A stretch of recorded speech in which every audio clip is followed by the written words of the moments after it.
melalui DPRD ini sudah pernah diusulkan di era Presiden SBY namun ditolak dan berujung demo besar. Mengubah ketentuan mengenai pilkada langsung menjadi tidak langsung.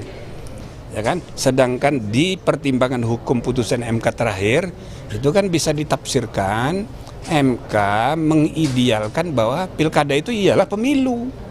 Harus pemilu langsung. Nah, misalnya ada upaya untuk membuat mengevaluasi sistem pilkada, misalnya supaya gubernur, bupati, wali kota itu tidak dipilih langsung, kembali ke masa lalu. Nah ini boleh-boleh aja, silahkan dibicarakan di DPR. Lalu tepatkah demi menghemat biaya politik, sistem pemilihan kepala daerah dikembalikan pada mekanisme lewat DPRD? Apakah ini pertanda demokrasi kita semakin maju atau malah sebaliknya? Lalu, apakah Presiden Prabowo punya peran di balik ide ini? Kami diskusikan bersama Ketua DPP PDI Perjuangan Deddy Sitorus dan Wakil Ketua Umum Partai Golkar Ahmad Doli Kurnia. Selamat sore semuanya dengan Tifal, apa kabar? Selamat sore, Tifal. Iya. Selamat sore, Tifal.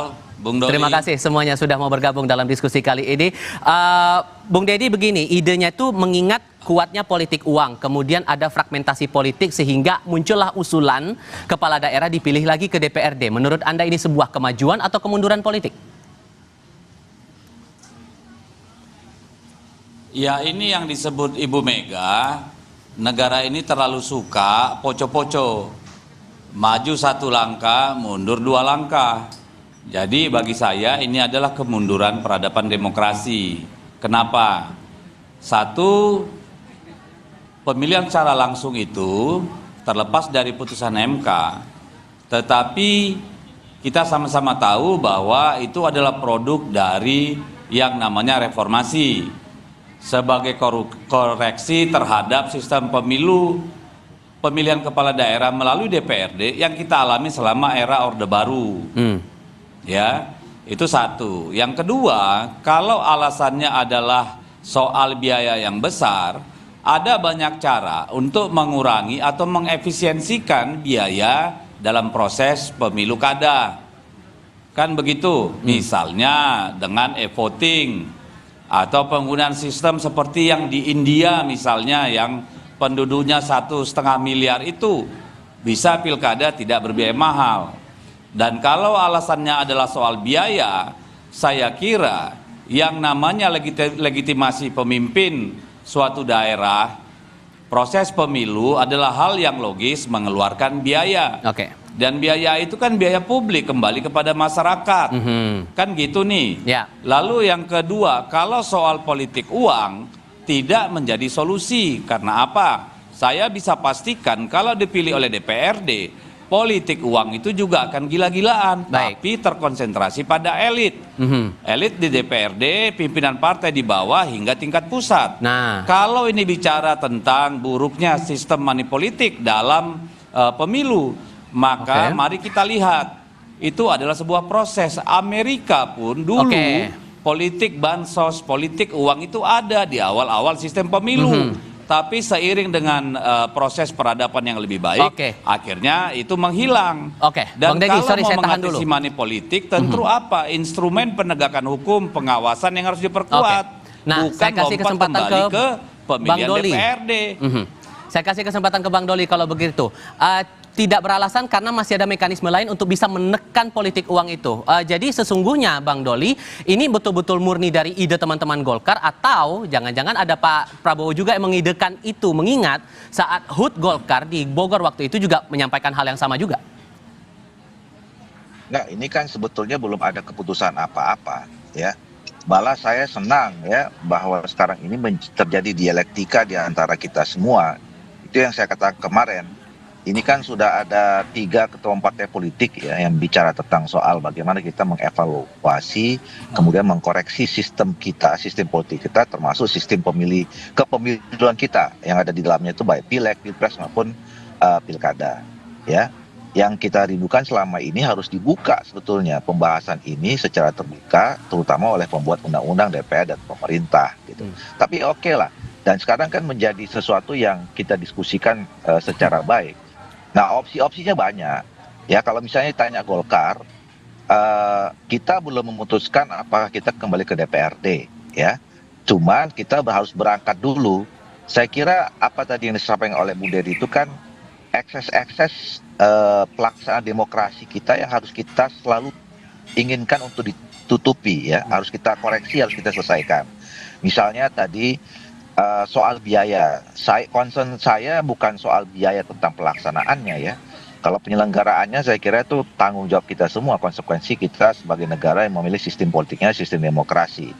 Tetapi isu tentang biaya politik itu lebih pada praktik moral hazard pemilu, ya, ekses-ekses pelaksanaan di mana budaya pragmatisme kita ini semakin lama semakin tumbuh berkembang subur gitu di masyarakat kita. Ini yang harus kita cari. Apakah kemudian dengan ekses itu bukankah itulah yang membuat kita jadi makin dewasa dalam berpolitik, berdemokrasi, Bang Doli? Masa orang suka duit dengan cara memilih itu bukan tema dewasa dong. Itu kan malah merusak kita. Orang memilih bukan kerja objektivitas, tapi kena kita dibayar dengan sesuatu, diiming-iming sesuatu kan nggak jadi objektif. Itu malah tambah kekanak-kanakan gitu loh. Nah itu yang mau kita perangi. Nah pertanyaannya memang apakah kemudian ketika kita sepakati kembali ke tidak langsung itu selesai? Ya belum tentu juga gitu loh. Nah makanya kalau kami ini sekarang kalau dalam posisi Golkar itu sedang mengkaji.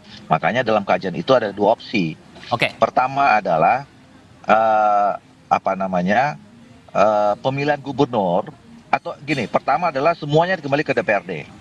Tentu dengan ada pengaturan di mana penerjemahan sistem pemilihan secara demokratis yang tercantum dalam Undang-Undang 45 itu harus tetap diikuti, ya, misalnya dalam proses rekrutmennya, pencalonannya, pelibatan segala macam itu. Tapi yang udah pasti kami mendukung pemilihan gubernur itu di DPRD saja. Karena dia kan kepanjangan tangan dari pemerintah pusat. Sementara heavy kita di Indonesia ini kan daerah otonom itu ada di kabupaten kota. Tapi jadi dari dua opsi itu ada peran Pak Prabowo juga nggak yang memberikan ide, Bang Doli?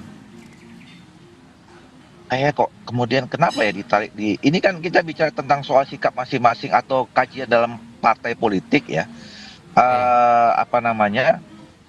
Saya tidak tahu apakah ada komunikasi langsung khusus terkait itu dengan Pak Prabowo dengan ketua partai politik yang lain termasuk ketua partai Golkar.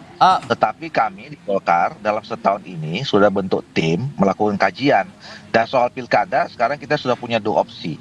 Opsi yang tadi pertama itu, yang kedua yang kabupaten kota kita pertimbangkan untuk asimetris gitu. Bang Dedi, apa yang Anda khawatirkan kemudian kalau ini bakal terjadi pemilihan kepala daerah lewat DPRD? Ekses itu Anda juga khawatirkan terjadi atau malah bisa ditangani sebetulnya? Satu soal provinsi, ya. Kalau saya pribadi, kalau untuk gubernur dipilih oleh DPRD atau bahkan ditunjuk oleh presiden, saya kira itu ide yang pantas kita diskusikan lebih jauh. Kenapa? Karena saya justru merasa bahwa pemerintahan provinsi itu tidak efektif karena terjadi dualisme dalam hal pelaksanaan program, anggaran, kewenangan dan sebagainya. Kalau gubernur itu mau dibuat benar-benar sebagai perpanjangan tangan pemerintah pusat, maka dia harus murni hanya administratif. Tugasnya tidak seperti sekarang, kewenangannya tidak seperti sekarang. Misalnya anggaran untuk SMA, SMK atau kewenangannya serahkan pada pemerintah daerah. Infrastruktur serahkan pada pemerintah daerah. Lalu di mana tugas gubernur? Misalnya, tentu dalam hal dia harus menjadi entitas yang melakukan mobilisasi daerah gitu ya. Mobilisasi dalam hal apa? Misalnya perencanaan pembangunan supaya kabupaten kota dalam merencanakan pembangunan, merencanakan anggaran itu ada sinergi, ada pendekatan kewilayahan, sehingga itu bisa betul-betul diorkestrasi dengan baik. Ditambah ada putusan MK sehingga sudah tidak ada ruang lagi sebetulnya ya Bang Dedi bahwa pemilihan kepala daerah kembali lagi ke DPRD, begitu? Kalau kepala daerah bedakan dulu dengan gubernur. Ya, tadi kita bicara kepala daerah itu kalau saya pribadi membaginya. antara tadi kabupaten kota dengan provinsi. Nah, provinsi itu menurut saya harus dikembalikan perannya sebagai katakanlah fasilitator bagi pemerintah daerah gitu ya, untuk bisa mengakselerasi ya gitu ya, dan juga katakanlah sinergi gitu.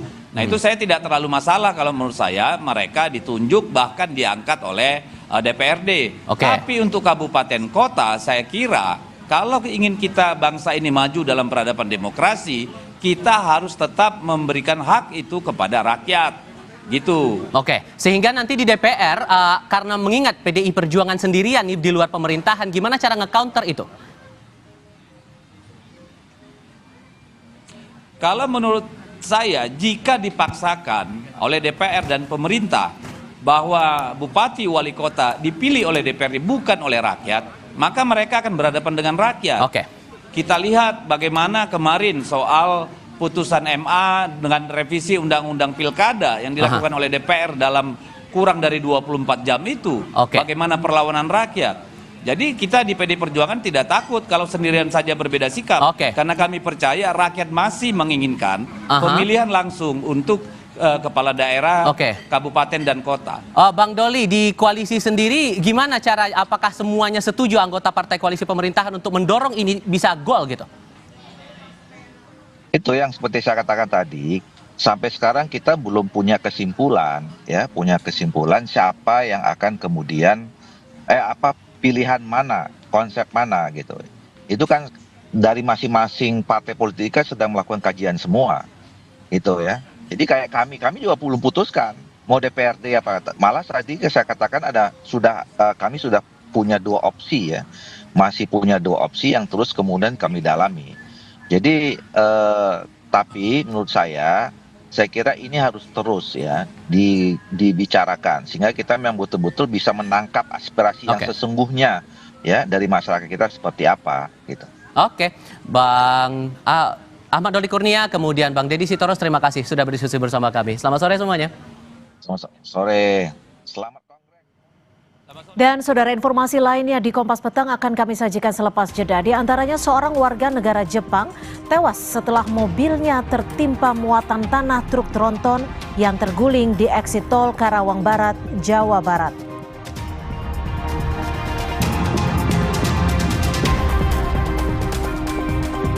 Sehari usai dipanggil Presiden ke Istana, PPATK kini mengumumkan telah membuka blokir 31 juta rekening. Diskusinya hadir sesaat lagi.